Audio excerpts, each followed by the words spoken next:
Welcome, everyone. Thank you so much for being here again with us for another episode of Secret Jews, Uncovering Hidden Traditions. This week's episode was Columbus, a Secret Jew. Pretty exciting. Stay with us. You're going to hear some very little known information. First, let's go ahead and give our sponsors their due. The Secret Jews of Calabria, Uncovering Jewish Traditions Hidden for Over 500 Years, a wonderful documentary. For more information about how to purchase your own copy or how to have your group or organization actually host a viewing, visit RabbiBarbara.com and you can get that information. IbexMotion and Carl Perkal, documentary film as a key to our past and future. You can find out more about Carl by emailing him at cperkal, P-E-R-K-A-L, at netvision.net.il. And Rabbi Barbara Aiello, Italy's first woman rabbi. For more information about Rabbi and all the wonderful services that she offers, go ahead and visit RabbiBarbara.com. And the William David Company, rethinking small business marketing since 2009. To find out your virtual engagement rating, visit WilliamDavidCompany.com.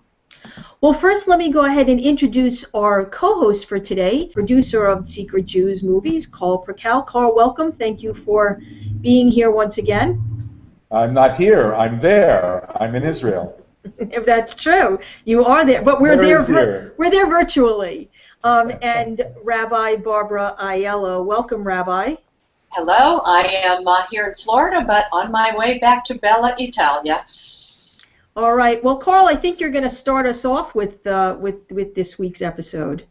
Okay. I find it absolutely mortifying that we're going to claim Columbus as one of our own as a Jew, because Columbus is such a problematic character and begins the beginning of the European, let's call it the invasion, and in a sense destruction of the native populations of South America and North America. So I don't know. But on the other hand, that doesn't mean he wasn't a secret Jew. And I know for sure, Rabbi, that there were Marranos or Conversos and secret Jews who made their way with the Spanish conquest to South and North America. There's no question about that. And I'm going to tell you a little bit later about how they may have even made their way to the Navajo Indians of Arizona. But I really want to ask, are we happy to claim Columbus as our own? Is he a secret Jewish hero?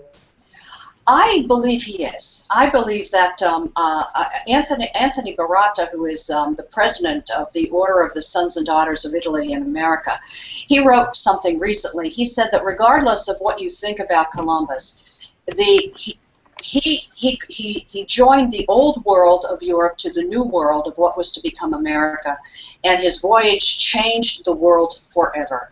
So, do we claim him as a Jew? Well, when you said that, yes, indeed, I'm going to go back to one little point you made, because you said, yes, indeed, there were Marranos on Columbus's ships. Yes, and you agreed to that. Well, I would say to you, who's going to let Jews on a ship except another Jew who happened to be captain or organizer of the entire expedition? And so, what do we know about Columbus's background? Well, first of all, we know that his surname was Colon.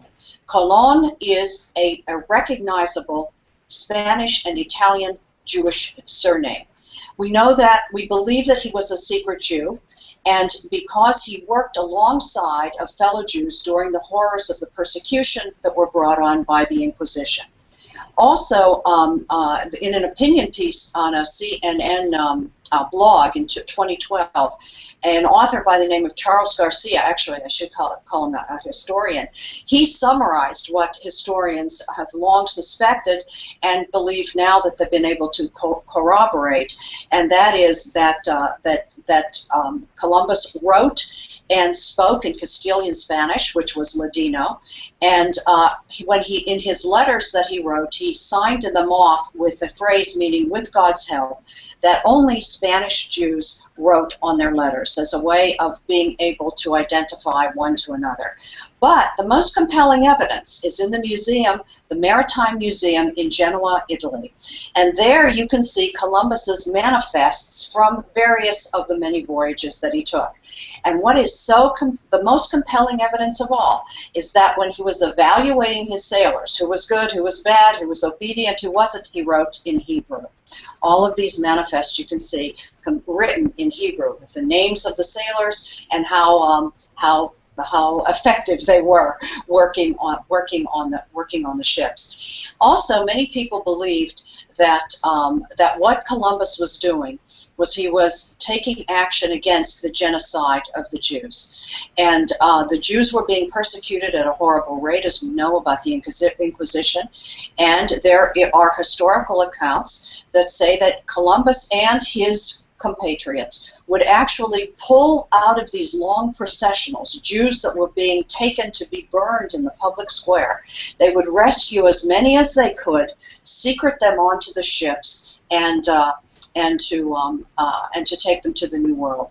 Now, we know that October 12, 1492 was an important date for two reasons, and of course the obvious one is the day that Columbus set sail. Actually, it was also the same date that the Spanish Jews, by law, were given the choice of accepting forced conversion or leaving Spain, and leaving Spain, or if they remained, they would be arrested. So the fact that that date holds two very important historical events is part of my argument that Columbus was indeed a secret Jew.